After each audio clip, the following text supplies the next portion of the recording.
स्वागत है आप सभी का। मैं हूं आपके साथ अमृता चौरसिया। इस वक्त ये हम खबरों के साथ करेंगे बुलेटिन की शुरुआत, लेकिन उससे पहले बात कोविड महामारी से बचाव की।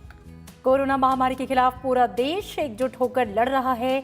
आप भी हमारे साथ सुरक्षा और बचाव के एहतियाती उपायों का संकल्प लें।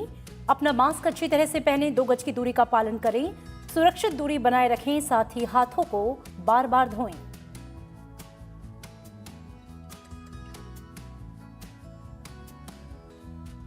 और आइए करते हैं बुलेटिन की शुरुआत, लेकिन उससे पहले नजर हेडलाइंस पर। भारत में कोविड-19 टीकाकरण की उल्टी गिनती शुरू। सरकार से मंजूरी के बाद 13 जनवरी से हो सकती है अभियान की शुरुआत। कई देशों की जरूरतें भी पूरी करेगी स्वदेशी कोविशील्ड और कोवैक्सीन।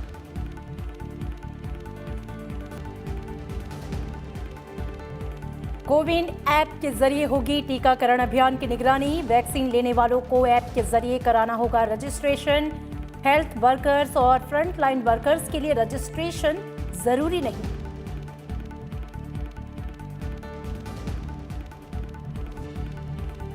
प्रधानमंत्री नरेंद्र मोदी ने राष्ट्र को समर्पित की कोच्चि मंगलुरु प्राकृतिक गैस पाइपलाइन। कहा, one nation one gas grid के लक्ष्य की तरफ बढ़ रहा है देश। आत्मनिर्भर भारत के लिए महत्वपूर्ण है गैस आधारित अर्थव्यवस्था का तेजी से विस्तार।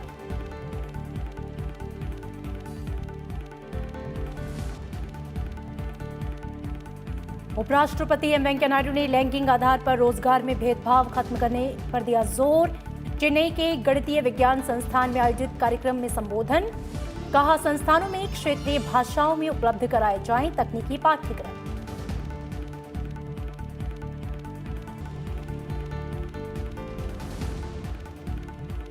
राजस्थान, मध्य प्रदेश और हिमाचल प्रदेश में बर्ड फ्लू के मद्देनजर उठाए गए एहतियाती कदम। पोल्ट्री उत्पादों की बिक्री और खरीद पर प्रतिबंध। केरल में राजकीय आपदा घोषित।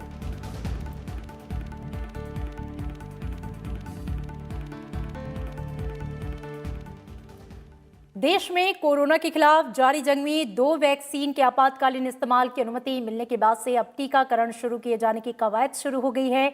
स्वास्थ्य मंत्रालय की ओर से यह कहा गया है कि देश में टीकाकरण कार्यक्रम अगले हफ्ते से शुरू हो सकता है। हालांकि इस बारे में अंतिम फैसला सरकार करेगी। कोविड महामारी पर अब होगा वैक्सीन का वार। कोविशील्ड और कोवैक्सीन करेंगी भारत से कोरोना का सफाया। तैयारियों में जुटी केंद्र और राज्य सरकारें। चलाया जाएगा दुनिया का सबसे बड़ा टीकाकरण अभियान। कोरोना टीकाकरण की उल्टी गिनती चालू। देश में कोविड महामारी के खिलाफ टीकाकरण अभियान की उल्टी गिनती शुरू हो गई है।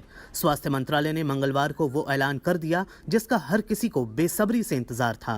स्वास्थ्य मंत्रालय के मुताबिक देश भर में 10 दिनों के अंदर टीकाकरण की शुरुआत हो जाएगी।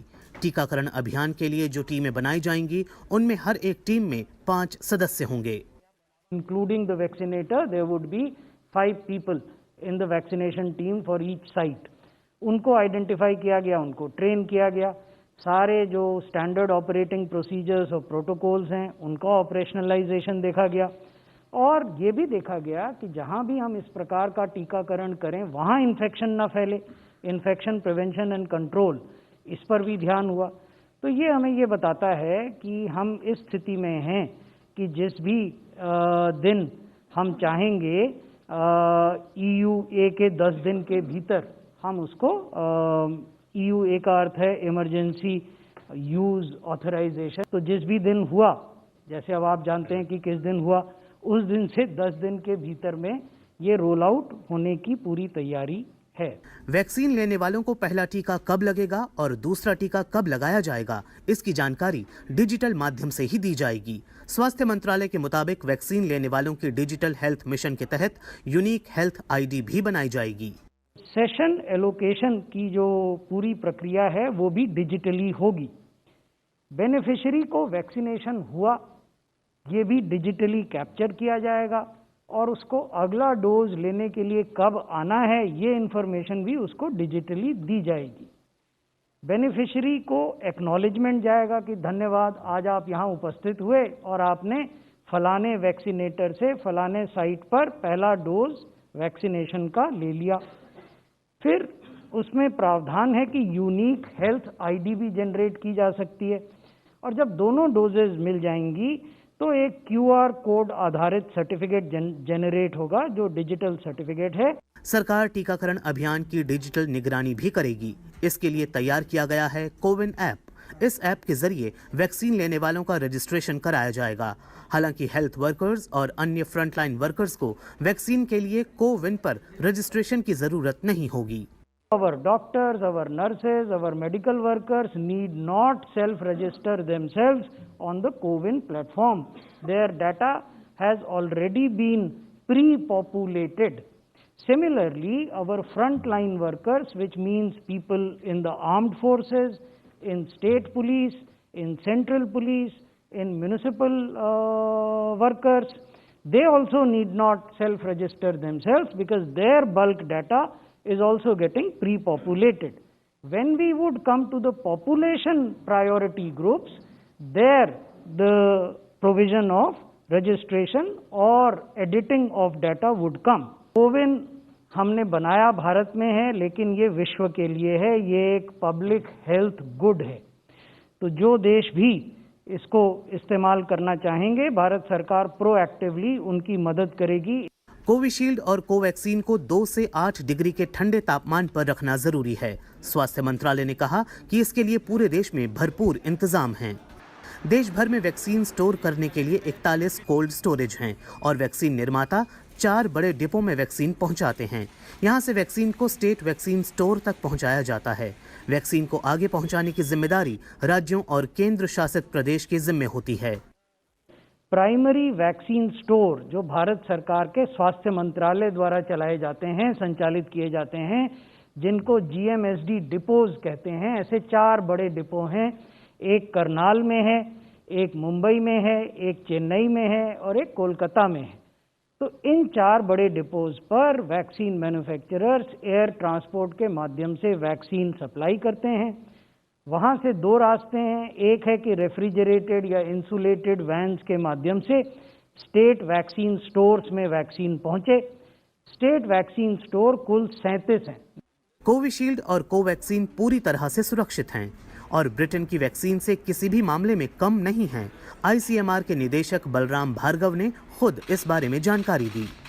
Covishield is safe and immunogenic, and the data showed that it is non-inferior to the UK product. It's a great day for India that we have these 2 vaccines now available, not only for the Indian people, but it is a ray of hope for the people in the low and middle income countries. Bharat में Covishield और Covaxin के अलावा एक और vaccine तीसरे phase के clinical trial में पहुंच गई है और ये वैक्सीन पूरी तरह से भारतीय है। नीति आयोग के सदस्य वी.के. पॉल ने इस बारे में जानकारी दी।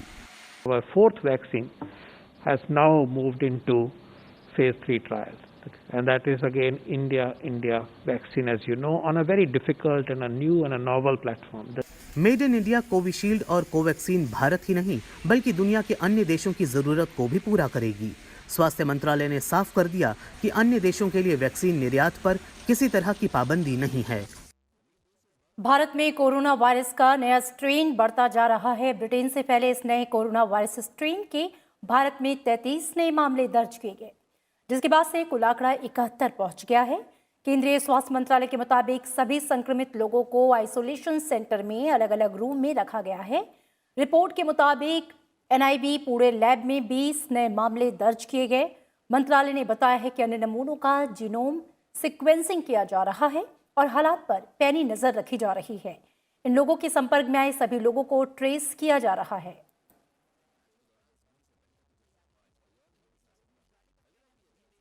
भारत में कोरोना वैक्सीन बनाने वाले सीरम इंस्टीट्यूट ऑफ इंडिया और भारत बायोटेक की ओर से साझा बयान जारी किया गया।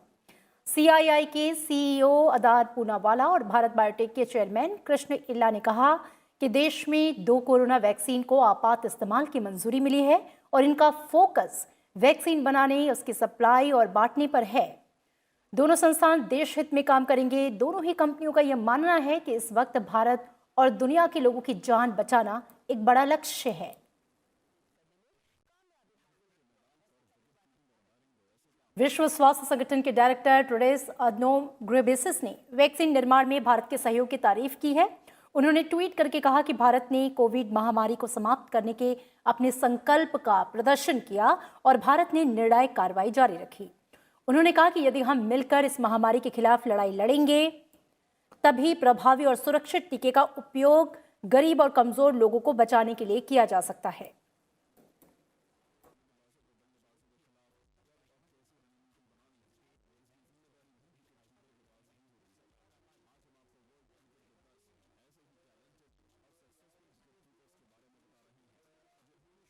भारत में अब तक कुल 99,75,000 रोगी ठीक हो गए हैं, जो कि दुनिया में अन्य देशों की तुलना में सबसे ज्यादा ठीक होने वाले मरीजों की संख्या है।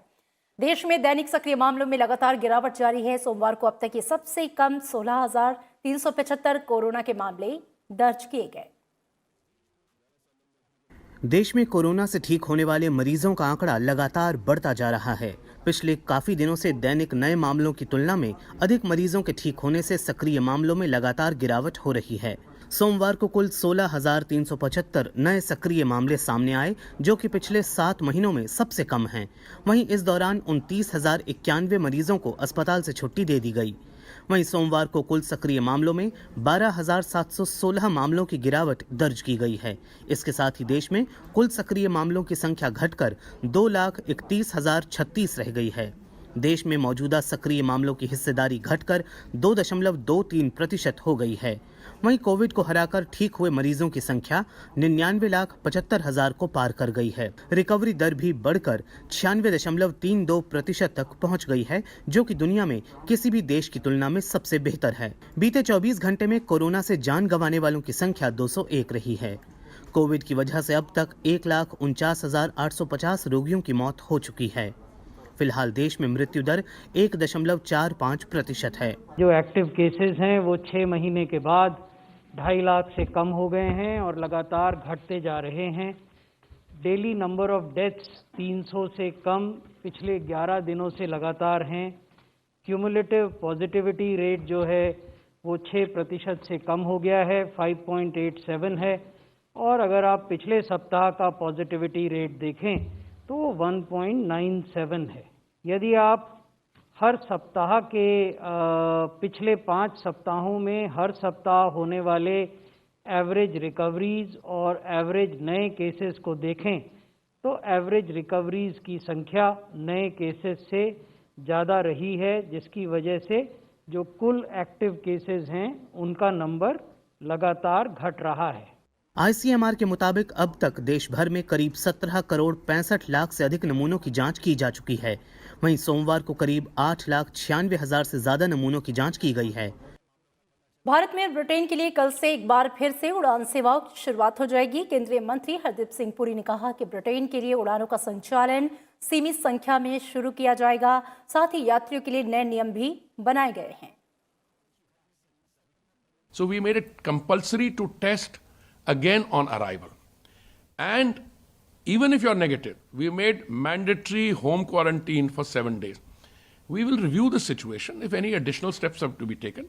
So far, it is a limited resumption of civil aviation with the UK.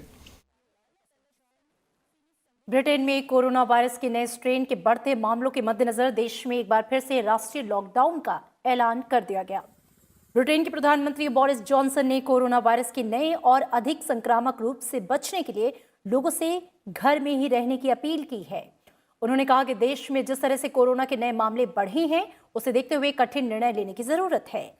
Lockdown की वजह से ब्रिटेन में फिलहाल स्कूल, कॉलेज और यूनिवर्सिटी बंद रहेंगे। छात्रों को ऑनलाइन क्लासेस ही दी जाएंगी। It's clear that we need to do more together to bring this new variant under control while our vaccines are rolled out. In England, we must therefore go into a national lockdown which is tough enough to contain this variant. That means the government is once again instructing you to stay at home. Britain में corona virus के नए strain के बढ़ते मामलों के मद्देनजर British प्रधानमंत्री Boris Johnson की भारत यात्रा रद्द हो गई है। ब्रिटेन के प्रधानमंत्री बोरिस जॉनसन 26 जनवरी को भारत के गणतंत्र दिवस कार्यक्रम में शामिल होने वाले थे बतौर मुख्य अतिथि के तौर पर। बोरिस जॉनसन की भारत यात्रा को लेकर कार्यक्रम तय हो चुके थे।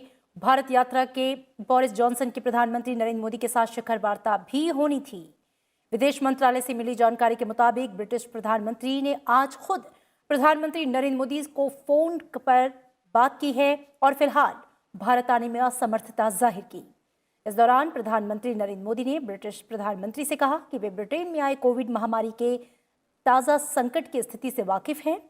बातचीत के दौरान दोनों नेताओं ने भारत और ब्रिटेन के बीच द्विपक्षीय संबंधों को और मजबूत करने की प्रतिबद्धता जताई। प्रधानमंत्री नरेंद्र मोदी ने आशा व्यक्त की है कि ब्रिटेन जल्द ही कोविड-19 महामारी की चुनौती से पार पा लेगा। उपराष्ट्रपति एम वेंकैया नायडू ने रोजगार में लैंगिक आधार पर होने वाले भेदभाव को खत्म करने का आह्वान किया है। चेन्नई में गणितीय विज्ञान संस्थान में आयोजित कार्यक्रम में उन्होंने संस्थानों से क्षेत्रीय भाषाओं में तकनीकी पाठ्यक्रम उपलब्ध कराने की अपील की। उन्होंने शिक्षकों को गणित से बच्चों को जोड़ने के लिए रचनात्मक तरीके अपनाने की बात कही और इस मौके पर उपराष्ट्रपति ने संस्थान की नई आवासीय विंग का भी उद्घाटन किया। चेन्नई में गणितीय विज्ञान संस्थान में आयोजित समारोह को संबोधित करते हुए उपराष्ट्रपति एम वेंकैया नायडू ने विज्ञान, प्रौद्योगिकी, इंजीनियरिंग और गणित विषयों में स्नातक महिलाओं की बढ़ती संख्या पर खुशी जताई है, लेकिन नौकरियों में उनकी कम भागीदारी पर चिंता भी जताई। उपराष्ट्रपति ने कहा कि देश में प्रतिभा की कमी नहीं है, जरूरत है तो उन्हें निखारने की। उन्होंने स्वदेश में विकसित 2 कोरोना वैक्सीन को बड़ी उपलब्धि बताया। Many more Ramanujams in our children. Always remember, there is no dearth of talent in India.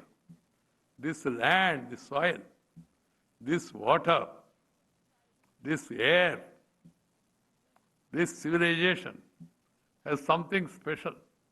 There is inherent knowledge. What you need to do is identify, encourage, and promote. Then you will. That's how it explains about the Indian companies coming out with this vaccination in such a short span of time. उपराष्ट्रपति ने छात्रों के बीच गणित को लोकप्रिय बनाने के लिए शिक्षकों से रचनात्मक तरीके अपनाने पर भी जोर दिया। We must fully capitalize on this vision document prepared by Sri Kasturi Rangan and others, and bring in pedagogical changes that will ignite the passion of the youngsters in subjects like mathematics.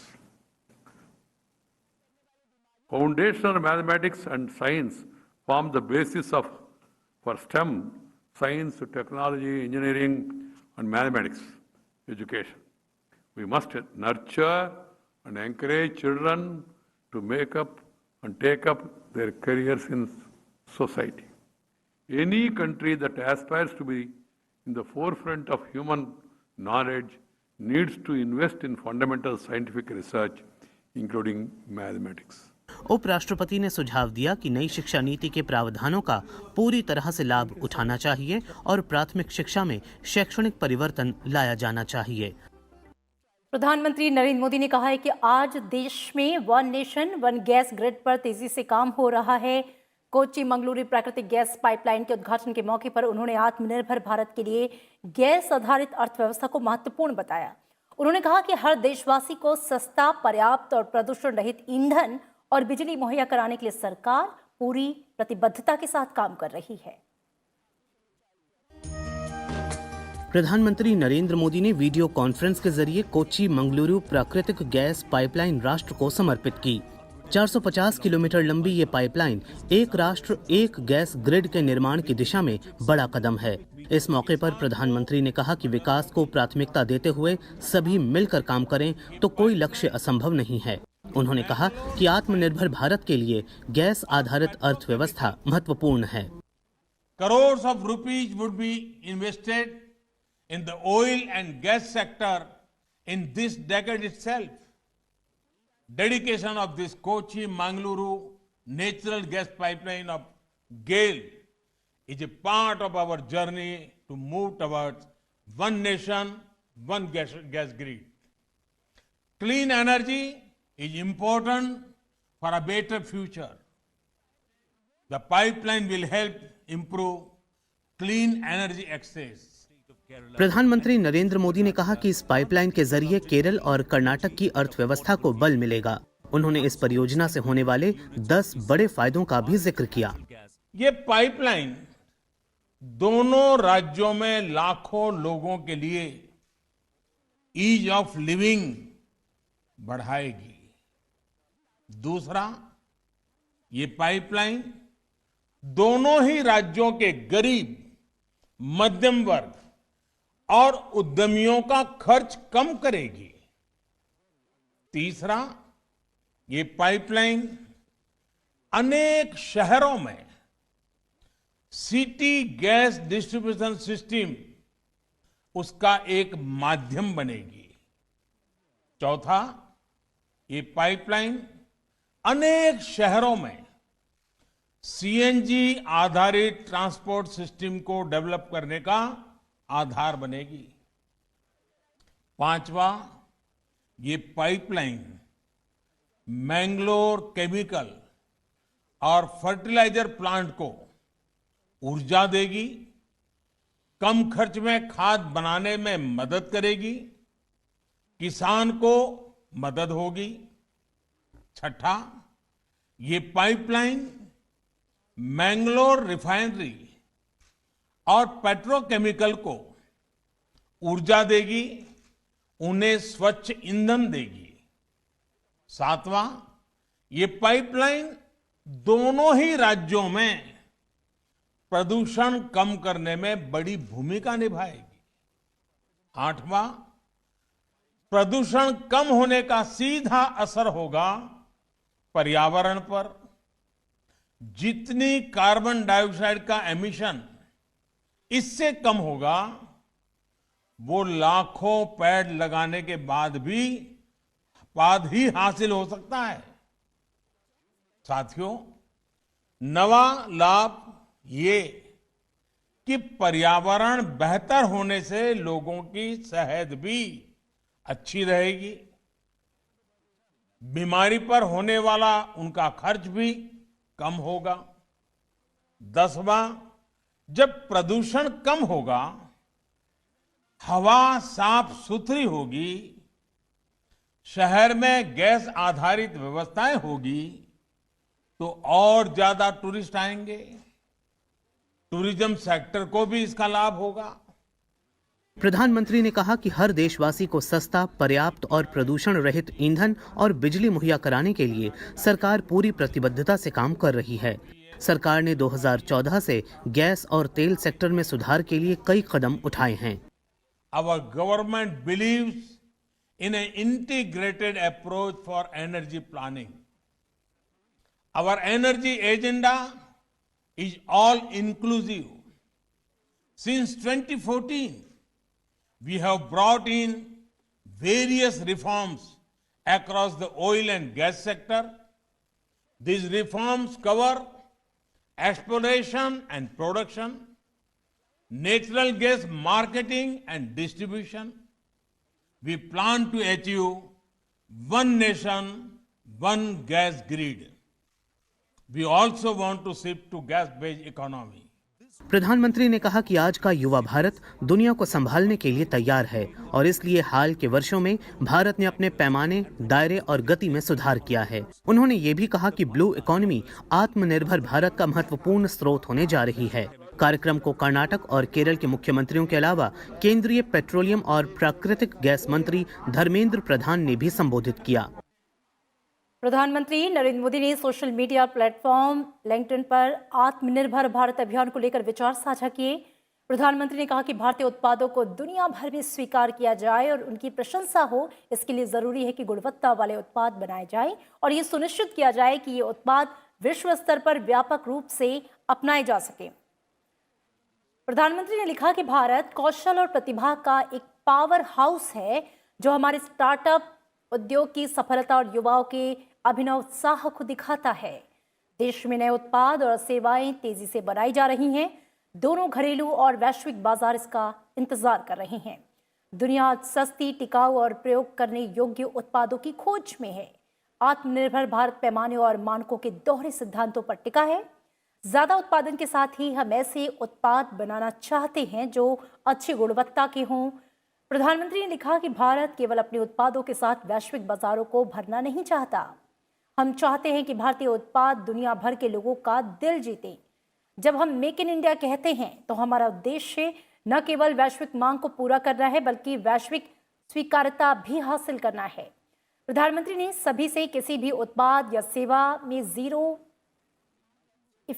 Defect के बारे में सोचने की सलाह दी। प्रधानमंत्री ने कहा कि उद्योग और कारोबार के प्रतिनिधियों, स्टार्टअप क्षेत्र के युवाओं और पेशेवरों के साथ बातचीत के दौरान मैं ये देख सकता हूं कि इस बारे में पहले से ही बहुत बड़ी चेतना है। आज दुनिया हमारा बाजार है। भारत के लोगों में एक क्षमता है। एक राष्ट्र के रूप में भारत पर दुनिया भरोसा करती है। हमारे लोगों की क्षमता और देश की विश्वसनीयता के साथ शीर्ष गुणवत्ता वाले भारतीय उत्पाद दूर दूर तक जाएंगे। यह आत्मनिर्भर भारत का विचार वैश्विक समृद्धि को बढ़ाने वाला साबित होगा।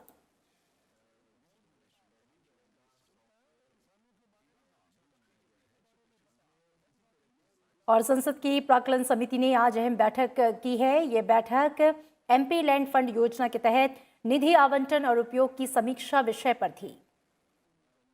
बैठक में सांख्यिकी और कार्यक्रम कार्यान्वयन मंत्रालय के प्रतिनिधि भी शामिल हुए। इस दौरान समिति ने संबंधित विषय पर सांख्यिकी और कार्यक्रम कार्यान्वयन मंत्रालय के प्रतिनिधियों को सुना और साक्ष्य लिए। प्राक्कलन समिति में कुल 30 सदस्य हैं। लोकसभा सांसद गिरीश भालचंद्र बापट समिति के अध्यक्ष हैं।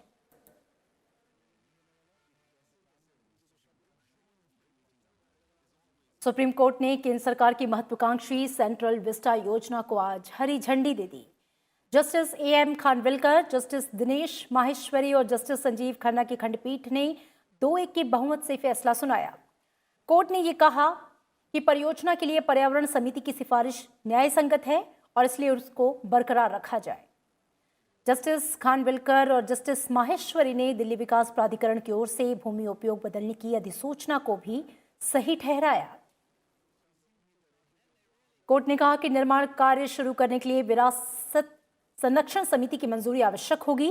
इसके अलावा कोर्ट ने सेंट्रल विस्टा प्रोजेक्ट की सभी कंस्ट्रक्शन साइट्स पर स्मॉग टावर लगाने और एंटी स्मॉग गन इस्तेमाल करने का सुझाव दिया। सुप्रीम कोर्ट आज उन कई याचिकाओं की सुनवाई कर रहा था जिनमें संसद और केंद्रीय सचिवालय भवनों को एक क्षेत्र में भूमि के उपयोग और पर्यावरण संबंधी नियमों के अनुपालन को चुनौती दी गई थी। और इससे पहले अदालत ने 7 दिसंबर को नए संसद भवन के लिए शिलान्यास समारोह की अनुमति दी थी, लेकिन साथ ही ये भी कहा था कि फिलहाल निर्माण या तोड़फोड़ से जुड़े काम को अंजाम नहीं दिया जा सकता। प्रधानमंत्री नरेंद्र मोदी ने 10 दिसंबर को नए संसद भवन के निर्माण के लिए आधारशिला रखी, जो कि 20,000 करोड़ रुपए की सेंट्रल विस्टा प्रोजेक्ट का एक हिस्सा है।